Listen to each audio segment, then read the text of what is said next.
This video is brought to you by Fool's Gold Into the Bellowing Wilds, a Dingo Doodles level 10 to 20 adventure on Kickstarter right now. Check it out using our link below the video. Hello and welcome to the Gallant Goblin. Today we're continuing our look at the new Wild Beyond the Witchlight minis from WizKids, and many thanks to them for sending them to us to review. This is the starter set League of Malevolence. I guess the name Legion of Doom was already taken. This is a similar assemblage of villains waiting to oppose any do-gooders that get in their way of accumulating more power. And they're mostly generic enough to use as villains of your own creation or, gasp, even as anti-hero PCs. But before we jump in, come check out our new collection of hats over at gallantgoblin.com/shop. We have lots of different styles and colors, plus a bunch of other new designs too. Come take a look. But for now, let's take a closer look, if we dare, at the League of Malevolence. Just like Valor's Call, these characters originated back in the 80s for the D&D action figure line and the D&D cartoon. So if you watched that show or played with those toys, these figures might hold that special place in your heart. Keep in mind that there will be spoilers for the Wild Beyond the Witchlight adventure here, so mute me and go play some 80s music if you don't want to hear them. Let's start with Kellic, the founder of the League of Malevolence, a greedy, narcissistic sociopath who loves sowing chaos but is a coward at heart. He desperately wants Ringle Runstaff of power to finally overcome the only obstacle in his way, Valor's Call. Listen, these characters are old school, mustache twirling villains. You want some characters who can chew the scenery? You're gonna love this crew. And they all have stat blocks in the adventure. Kellic is a CR5 creature with bracers of defense and a staff of striking, which can expend charges to deal more damage on hit. One thing I dig about these stat blocks is that most of them come with their own special equipment like that. Not enough stat blocks include that. Next we have Skyla, also known as Charmé, a warlock of Baba Yaga. She's kind of the evil Lyn of this particular party. In the adventure, she reaches out to one of the hags, Endlin Moongrave, to try to forge an alliance between the League of Malevolence and the Hourglass Coven. But Moongrave foresaw that the League would betray them.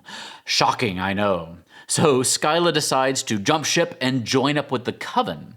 She has lost faith in Kellic's chaotic form of leadership.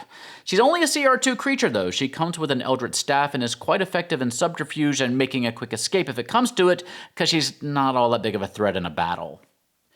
Next we have Warduke, maybe the most popular and enduring character in both of these sets, though that's probably open for debate.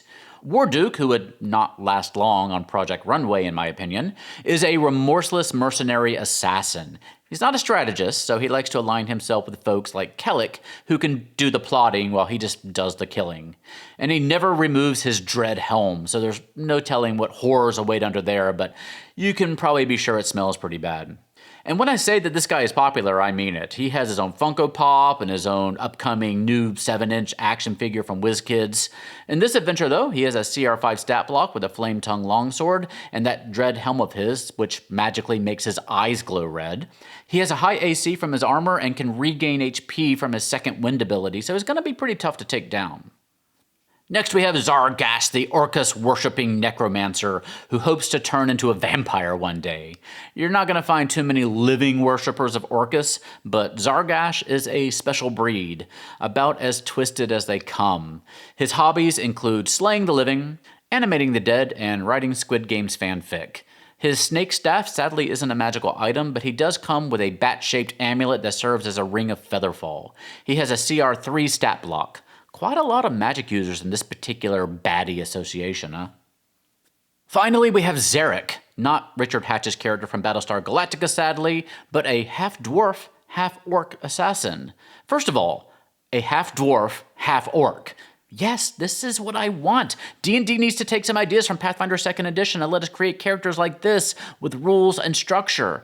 Anyway, you won't be surprised to hear that Xeric is a mercenary without honor or conscience. All he wants is gold. He has a CR2 stat block with some rogue abilities. He carries an invisibility potion, and I love that it's included on his belt on the mini.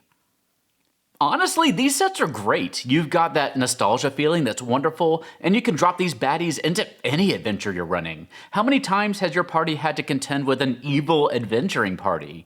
What an opportunity for fun gameplay, as long as a GM doesn't mind running 5 different characters at the same time, which can be a lot to juggle. But they have relatively low CRs as written, so they're not really that complex. And if you want to run them at higher levels, you can certainly just retain some of their flavor while using stat blocks like the Assassin, the Archmage, the Champion, and others like that. If you look at Appendix B in Volo's guide, you can get all sorts of different stat blocks for humanoids like these. And here you can see the League of Malevolence as a face-off against Valor's Call. And obviously, these work as PC minis as well.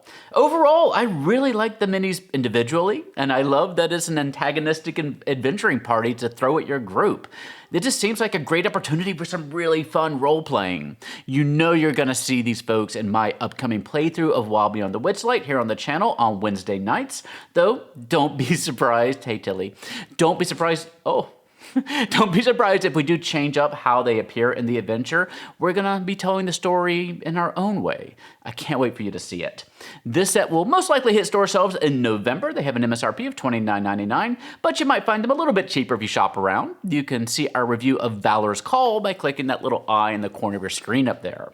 Now let me tell you a little bit about this book next to me. The Kickstarter for Fool's Gold Into the Bellowing Wilds is in full swing now, and they're knocking down stretch goals like they're nothing. I definitely recommend getting in on this if you like adventures with a sense of humor. Just looking through this preview book, I can tell you that this is going to be a well put together, gorgeous product.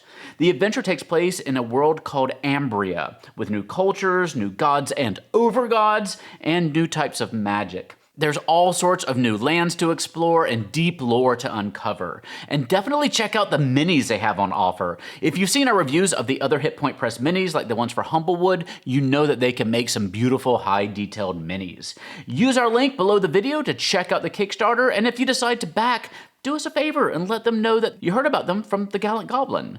That's Fool's Gold Into the Bellowing Wilds. And thank you for watching today. We're cranking out videos left and right this week. Be sure you're subscribed so you don't miss anything. Click the little bell icon down there to be notified when we drop new videos. And if you haven't heard, check out our products on DM's Guild.